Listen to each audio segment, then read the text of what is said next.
Hello, folks. Welcome to Holding On with Holder, where I talk to interesting people about interesting topics. My name is Steve Holder, and I am your host. My guest tonight is Marie Hernandez, business leader, women's empowerment coach, and world traveler, among other things. Welcome, Marie. Thank you. Thank you so much for having me. Well, I'm glad to have you. So, for those who don't know anything about you, tell us who you are. Well, again, my name is Marie Hernandez, and I am a digital entrepreneur, a women's empowerment coach, and an expert in sponsored travel. I've been traveling via sponsorship for 11 years now, and I have been empowering women for about 5 now. So, yes, I do a combination of both and absolutely love what I do. I am a full-time digital entrepreneur, meaning that I have a couple of home bases, but generally I travel around the world, with the exception of 2019, of course. Yeah. So tell me more about the women's empowerment coaching part. So I was 50 when I was forced to start over again. So after a very devastating divorce, one I was not even in the realm of thinking of happening. Yes, I was thrown into this impossible situation. I was about 10,000 miles away from any family support. I lived in Singapore at the time. I was there to support my then husband. I found out that life had changed. So yeah, it threw me in a tailspin, and I had lots of self-reflection to do, lots of decisions to make, and finally was able to make my way back to the US into some family support, only to realize that when I needed to really dive in and look at myself and get some counseling for and some help, to heal and to do the things that I needed to do to start my life over at 50, I had 16 cents in the bank. And no idea of where the next dollar was going to come from. So yeah, it was a scary journey. It was a scary realization, and I did have choices. I knew that I could go back and get a job, and just a regular job, or maybe a part-time job while I was realizing my dreams. But I also knew that I'm an entrepreneur, and I knew that I had already started a blog, and that had grown some, and I knew travel was going to play a part. But if I went ahead and got a job in what I was used to in my old life, my old working corporate life, that it would stop me, that it would derail me, because I had to pay attention to that, and I'd fall into that kind of being comfortable in the uncomfortable that we tend to do with ourselves, and that just wasn't acceptable to me anymore. I knew that if I wanted to live a life and lead a life that I wanted, that I was proud of, and that I loved, and one of passion, that I was going to have to struggle a little bit to get there and figure out how I was going to get there. And that's what I did. So I did, and I grew a very successful digital business. I have programs that help many people, but one of my greatest passions were helping women in the very same situation that I was in, because I realized at that age that a lot of the issue was fear-based, and lack of confidence, and lack of empowerment for ourselves. We, especially at 50, if you're starting over, you have that feeling of failure, and how am I going to do this, and I'm too old, or who's going to love me again, who's going to want to care what I have to do. And so it has a lot to do with empowering yourself and growing, mentally and emotionally and spiritually with who you are, and accepting who you are, and loving yourself. Because one of the greatest lessons that I learned was that I was giving my happiness, the responsibility of my happiness, to someone else, when in fact it was my own. And so that's what one of my biggest and closest programs that I offer to women specifically is all about. It's about growing and empowering yourself to then get to the point where you do want to go on and have a business, a digital business. And that's what I teach as well. And often 9 times out of 10, that has to do with traveling as well. So is your business coaching and your women's empowerment coaching all part of the same package?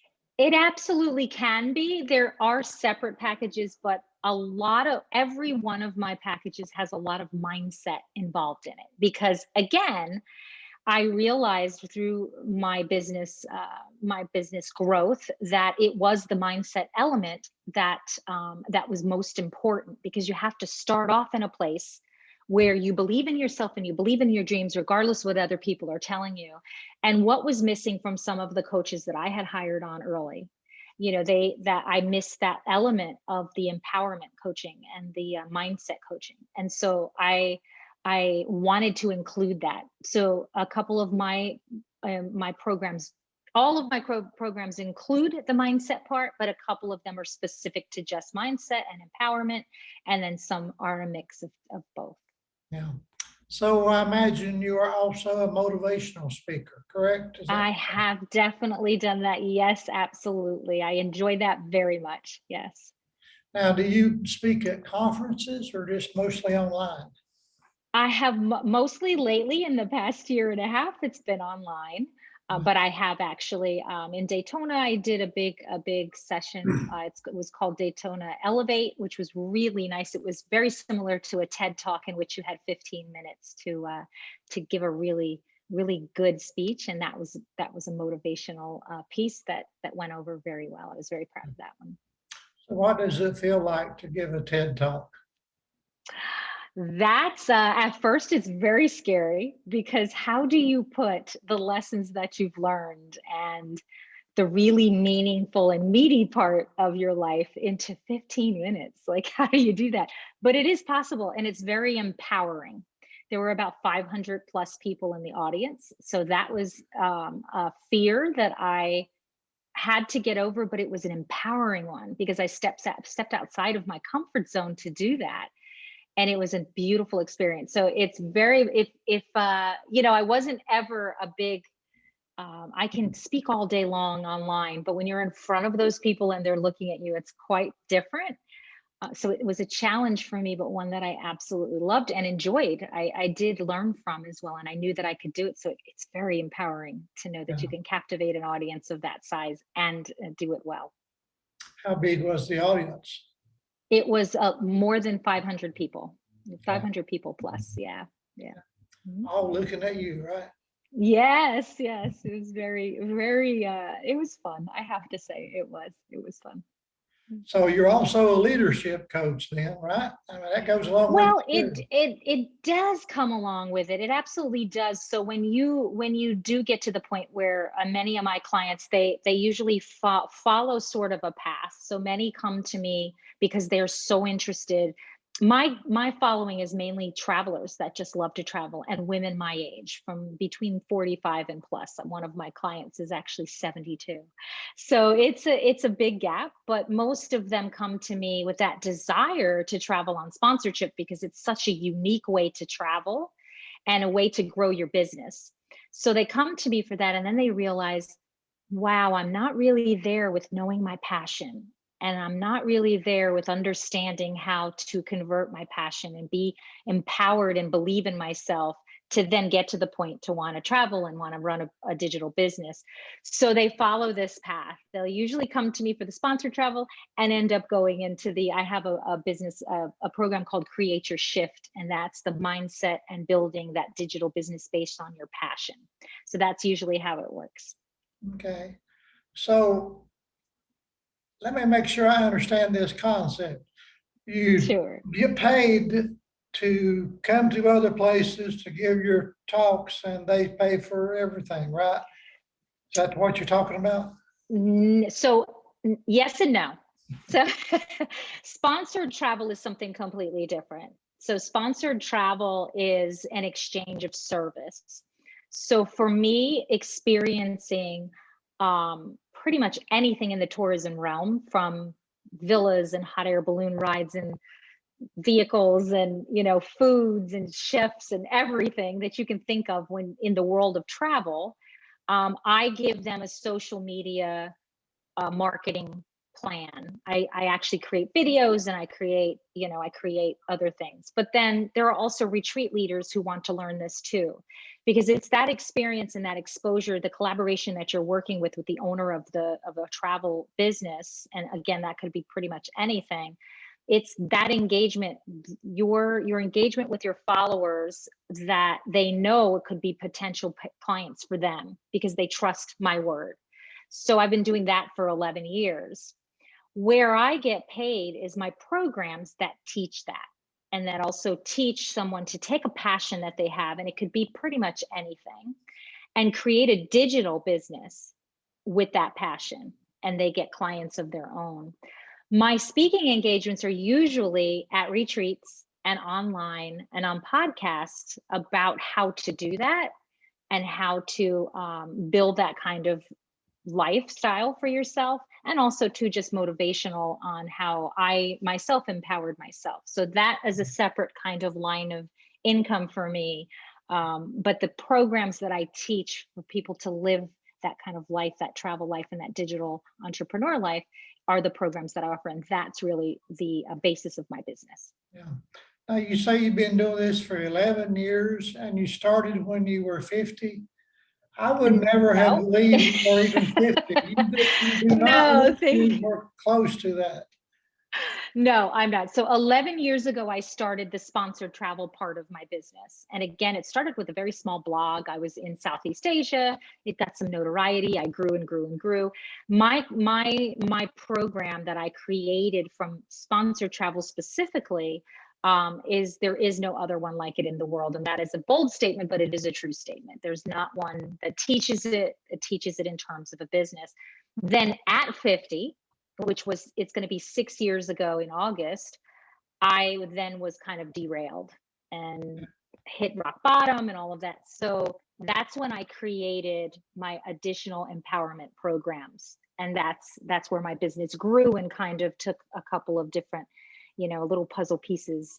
So the whole business is put together now. That's just two pieces that are part of that whole of my business. So no, I'm not I'm not 61. Yeah, Although you sure don't. So how many countries have you traveled to? to date, 54. Wow. To date, yes, 54 countries. Yes, Okay. yes, And very exciting. I love what I do. yeah. Which country is your favorite? That's the most asked question that I get. It is Italy. It would be Italy, and specifically Tuscany. So that will be a home base of mine. Yeah. I'm looking to buy a property there in Italy when I can go Okay. back, and I will go back this September. So I'm sponsored there for 6 weeks. So yeah, to a different company. So. Yeah, I remember seeing that. I believe it was on your Facebook page. You're going to Rome in Yes. September. Yeah. Yep, I'll be going to Rome, and then I'll be heading to Tuscany, and then I'll be going to Sicily, where I'm being sponsored for a week there by the tourism board. So yeah. Okay. Very good. Yeah. So what would you say has been your biggest challenge in your life so far? I have to say the biggest challenge in my life so far would have been the starting over at 50. It was extremely unexpected. I had a plan, and I was on this journey, and it did include the business that I was building to that point. But it derailed me, the sudden change in my life, and finding myself 10,000 miles away, and completely had no resources, and that really derailed me.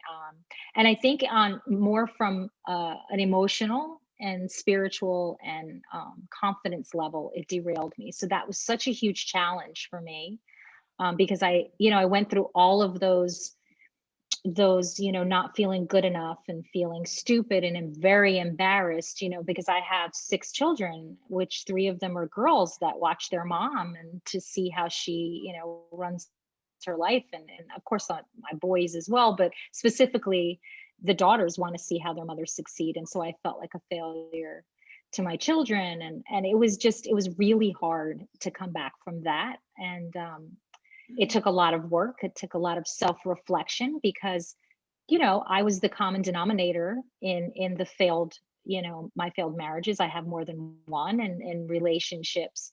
And so I had to take a hard look, what was it? I was the common denominator. So I had to really take a hard look, which is it's not sometimes, it's often the hardest thing to do in recovery, when you recover from anything, really. Yeah. But I had to be honest if I wanted to live a life that was going to be, that I wanted on live a life on my that was based on my passions, I had to clear the slate, so to speak, and Yeah. heal and yeah, start over. So that's what I did. So what do you consider your biggest accomplishment? Ah, wow. Well, other than my children, which my children are always my biggest accomplishment, I'm most proud of their amazing successes, and my grandchildren. There's going to be 11 of them in August. I'll have my 11th grandbaby in August. My greatest accomplishment is my is my life now, is starting over and overcoming, great odds at a later age, and being extremely successful and living life completely on my own terms without I only do what I want to do, when I want to do it, and how I want to do it. And I think it's fantastic. And one of the greatest aspects of that is being in service of others, the ability to guide people down that same path, and I love seeing those aha moments with people, and they get to see like, I got it, and now I'm going to succeed Yeah. as well. And that's a beautiful blessing to Yeah. be able to be part of someone's journey like that. Yeah. How big of a role does confidence play in success? It's almost everything. It absolutely is. The confidence and the belief that you have in yourself carries you through, because life's going to throw, potholes at you, and you're just, there's I don't consider anything a failure. I consider them all lessons. The failure is not trying, but trying in itself comes from confidence. You have to have the confidence, and you have to empower yourself to say, it might not work out, but the how is really not up to you. It's really, you have to give it into, I'm a spiritual person, so I believe there's something more than me. And I know that I can't always, I used to be the person that says, okay, this is really what I want, and I'm going to wait to receive it, but here's how I'm going to tell you to give it to me. Doesn't work that way. You just have to have faith in yourself. You have to empower yourself to know that what you want and your dreams are worth it, and that you're worth them, and that you're entitled to them, because we're divinely entitled to what we want when we're born. And it's all the other stuff in the world that takes that confidence and that power away from us. And those self-limiting beliefs and the self-defeating beliefs that take that away. And confidence plays when you can believe in yourself and love yourself. Because here's what I tell my clients too, and I live by: I can't be to other people what I can't be to myself.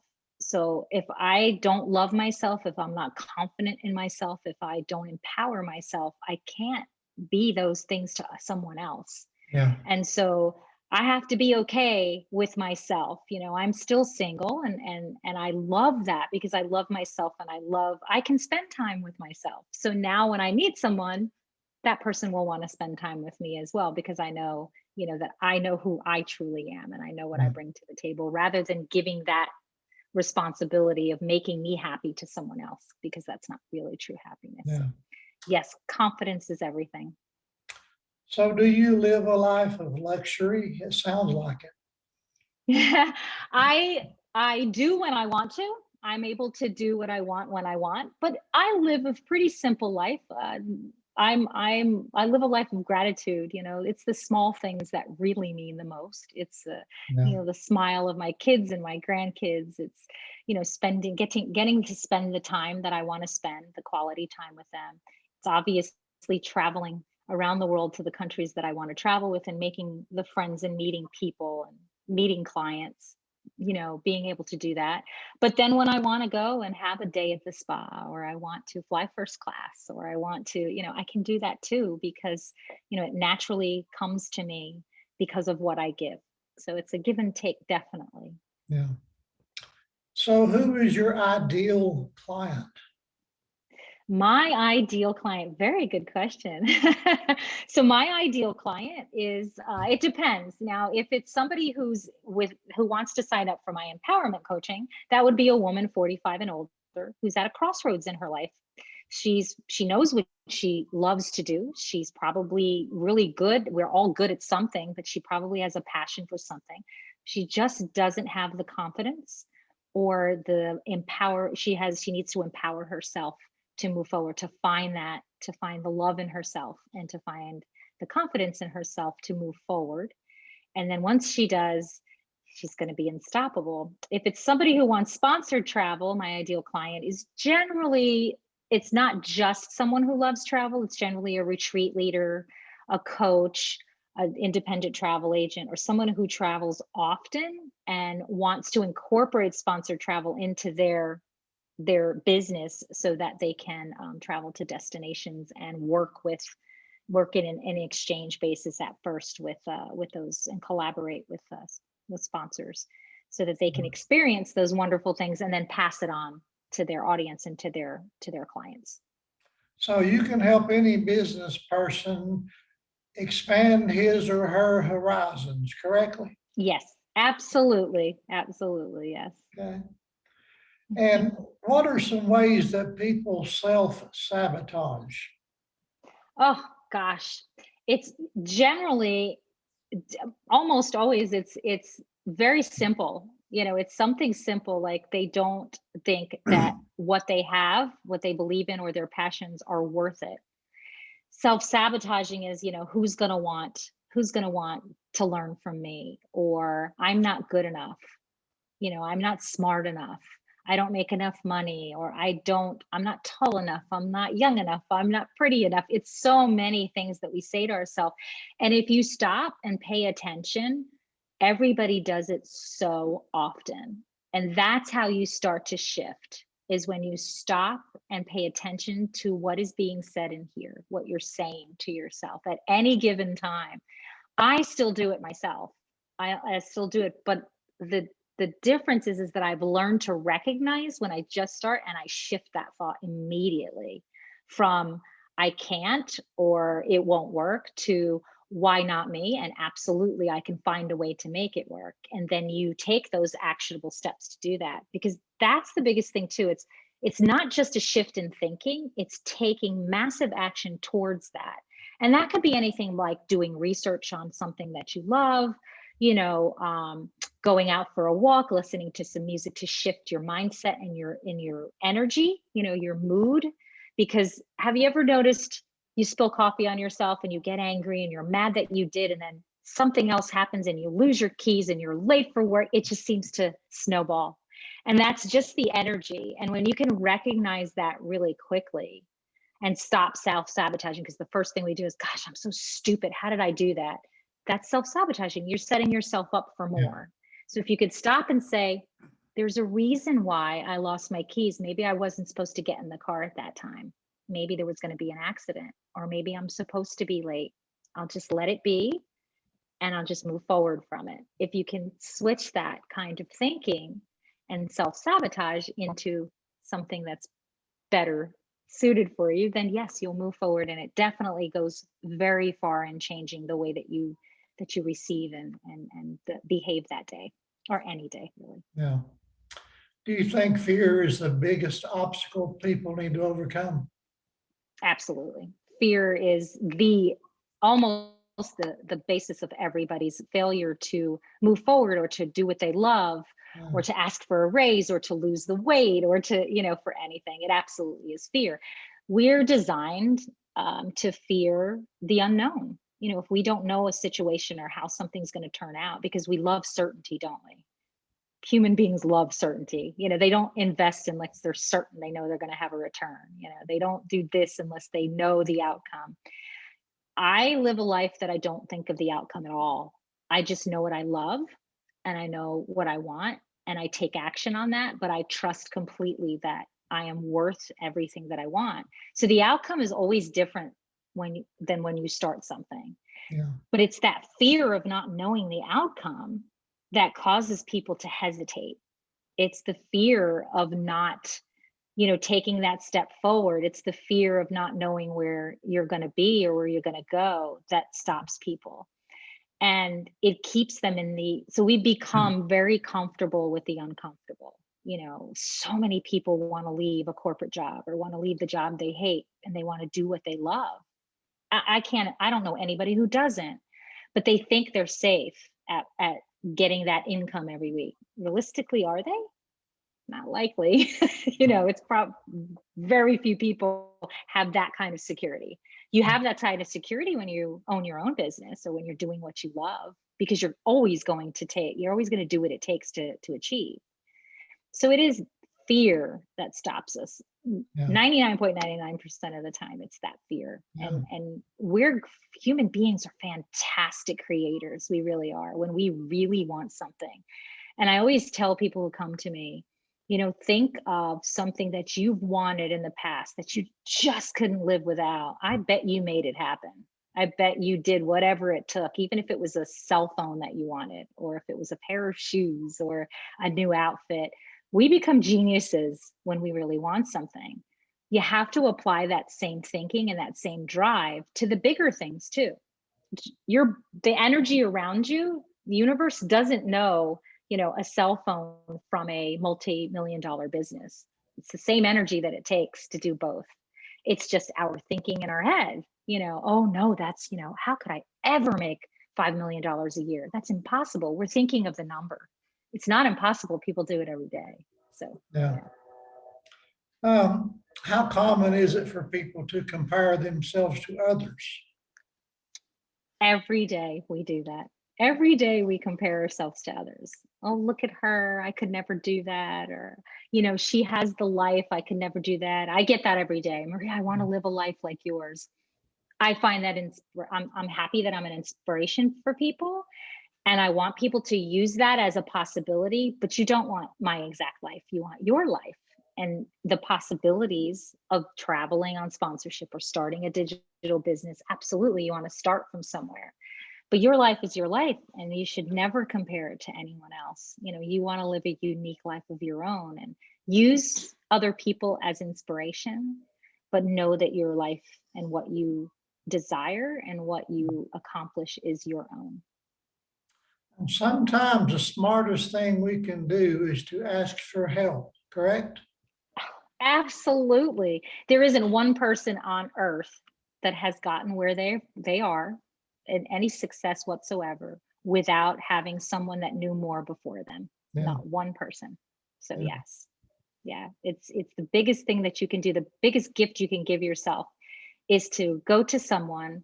And I say that all the time, go to someone that can help you get where you want to go, that has been there before and that knows the road and the strategies and the journey there.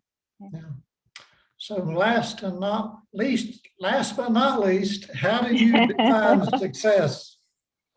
Success is when you are, for me, I define success as living your true life the way you want, where you want, when you want, how you want, but being of service to others. Because success doesn't stop with just having the things and having the bank account. For me, that's not success. That's a byproduct of success.